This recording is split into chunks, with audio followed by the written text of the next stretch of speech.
With Spurs leaving their last Premier League fixture before the World Cup fixture late, before the World Cup break late against Leeds, the game ended 4-3, and Leeds were ahead of Spurs 3 times, and Spurs pulled back 3 times and later scored the winning goal. It looked like the same story was going to be written today, but obviously Spurs went ahead to go on and score more 2 goals, and obviously they levered the game through Kane and Hogberg in the London derby that really held today in London. Welcome to Rokani Media Football. How are you guys? And where are you watching us from? Brentford 2, Spurs 2. That game really was really enticing to watch, and what a way for the Premier League to return in a very dramatic way, because every time you see the Premier League being played at this level and intensity, you really know that there are two different tournaments, and that justifies that the most beautiful league in the world is the Premier League. The way it has really kickstarted off is really amazing, and obviously this is how everything really went down. In the 15th minute, Vitali Janelletti put Brentford ahead. As you see there, he really laid the ball into the back of the net, and obviously he went into a celebration. Then later in the 54th minute, Toney went ahead to score a second one, and Brentford were given a lead of 2-0 ahead of Spurs, and that is how Toney really put that ball into the back of the net. He capitalized on the mistake made by the Spurs defender called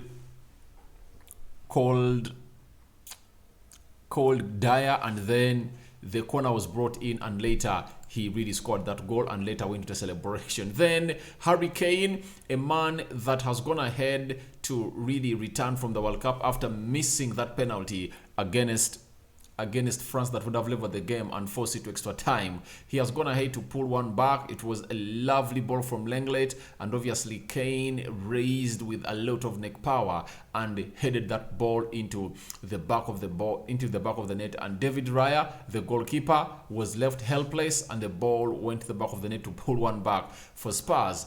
Then afterwards, Hojberg came in through and really did the needful and levered the game in the 72nd minute, and the comeback was complete, but they couldn't really get to the leading terms as required by their manager Antonio Conte. That's how Spurs really came in through and levered the game in a very simple way, because these goals were given out simply, and the defending of Brentford needs to be questioned. The same applies to Spurs. You can't be here competing for the fourth spot of the Premier League and of the Champions League spot again, and you concede goals like that. In the game they played against Leeds, Spurs conceded 3 goals. Nottingham Forest beat them by 2-0. Liverpool beat them they conceded 2 goals against Liverpool. So they conceded 2 against Bournemouth. When you look at Spurs, they are really a high goal conceding side. And I think these are things they should go on and change if at all they are supposed to go on and really expect things in this game of football, especially this season, because the more clean sheets you keep, the more advantageous you become to go ahead and really find yourself into the top 4 positions of the Premier League, hence qualifying for the Champions League. Now, Kane has gone ahead to score a goal today, and what a way to return in the Premier League, because everyone would have been on his neck if at all he never scored a goal today, having missed out on a penalty against France. So today he has scored, and he has went down in books of history that he has maintained his record that he has always kept on the Boxing Day. And we've been told that Kane's goal continues. Kane's goal continues his 100% record of scoring on Boxing Day. By the way, that's 10 goals in 7 games the day after Christmas for the England captain, and a 14th point rescued from a losing position this season as it stands. So that's another record pulled on by Kane, and obviously he has gone ahead to put his tally to another level of goals that he has gone ahead to score. But I believe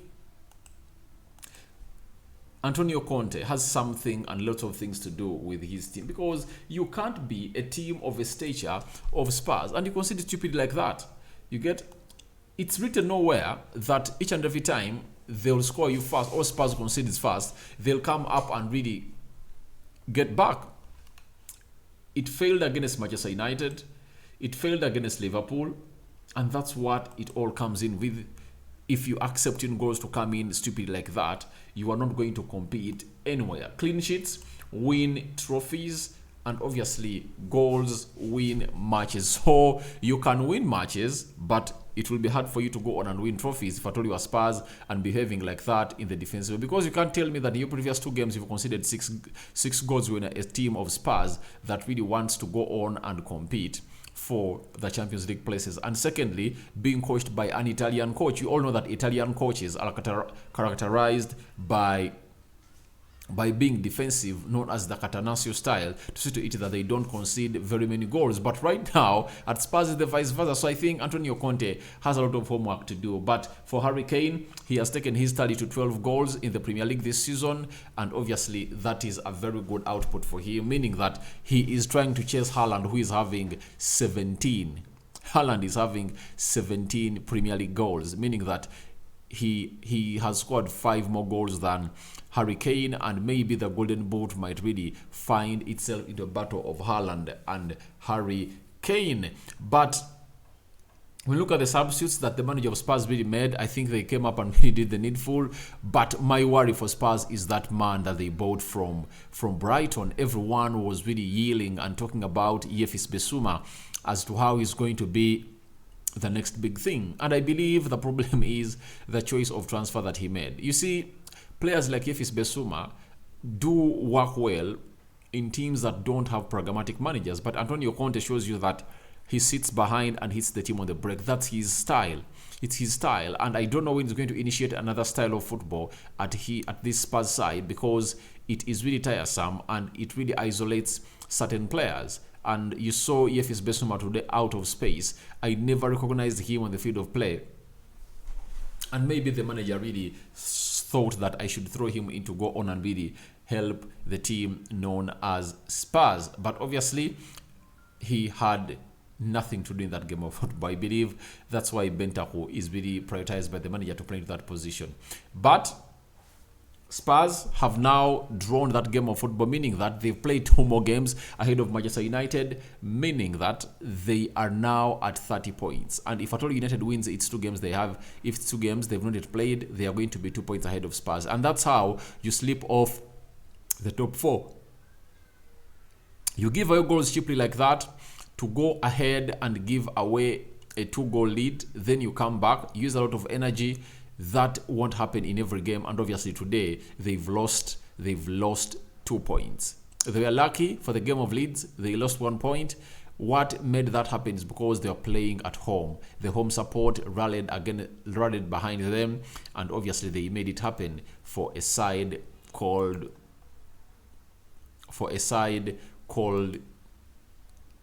Spurs. There for you. Now, when you look at the team stats, let's dish a little bit into that. They had 9 shots, that's Brentford, and Spurs had 16. 5 shots on target by Brentford and 8 by Spurs. 39% ball possession by Brentford and 61% ball possession by Spurs. Obviously, Spurs had nothing to do in the entire first half. The possession was all owned by Brentford, but Spurs came back in the second half with another gear that really led them to score 2 goals and level the game and not lose the game. 64% ball possession 64% accuracy by Brentford, 82% by Spurs, 11 fouls by Brentford, 10 by Spurs, 3 yellow cards to Brentford, 1 to Spurs, 0 red cards to both sides, 1 offside to Brentford and 4 for Spurs, 6 corners for Brentford and 5 corners for Spurs. When you look at the table, this is how it's standing. The standings are as follows.